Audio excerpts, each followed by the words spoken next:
Eduardo, ingénieur à l'IFSTAR de Bron, se rend aujourd'hui à son laboratoire. Il va travailler au banc batterie, plateforme expérimentale qui permet d'optimiser l'utilisation des batteries afin d'augmenter leur durée de vie, mais aussi d'adapter leur taille pour améliorer l'autonomie des voitures électriques et hybrides.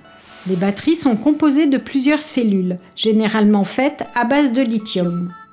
On en retrouve des centaines, parfois même des milliers, assemblées à l'intérieur d'une batterie de voiture. La mission d'Eduardo est d'évaluer leur performance et leur comportement. En effet, ces performances évoluent tout au long de leur vie selon les différentes phases d'utilisation. Pour les batteries les plus chanceuses, c'est la maison de repos. L'ingénieur place les cellules assemblées dans une enceinte climatique à une certaine température et à un état de charge défini au préalable. Il les stocke pendant plusieurs mois, voire même plusieurs années, sans qu'elles subissent aucune charge et décharge. Ce sont des essais calendaires.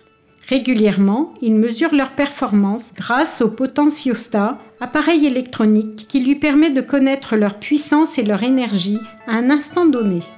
Eduardo suit ainsi l'évolution de chaque cellule en prenant des sortes de photographies à différents âges.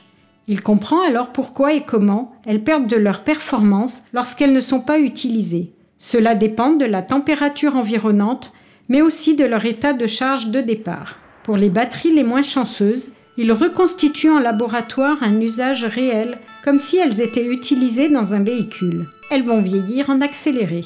Les batteries subissent des charges et décharges successives. On appelle cela des essais de cyclage. Tous les résultats de ces analyses servent ensuite à réaliser la carte d'identité de la cellule. Cette carte nous indiquera sa variation de puissance et son autonomie en fonction de l'environnement et de l'utilisation. Notre équipe de scientifiques travaille, souvent en collaboration avec des constructeurs et d'autres partenaires pour de grands projets nationaux. Par exemple avec Renault pour le projet Mobicus sur les véhicules électriques Twizy et ceux qui sont utilisés par la Poste. Ici, dans ce laboratoire de recherche publique, les données issues de ces expérimentations sont disponibles pour les autres scientifiques grâce aux publications en libre accès. Elles serviront aussi à réaliser des modèles numériques de véhicules électriques ou hybrides. Tout ce travail de recherche vise à adapter la taille des batteries et à optimiser leur utilisation. Grâce à cela, les véhicules de demain seront plus performants et auront moins d'impact sur notre environnement.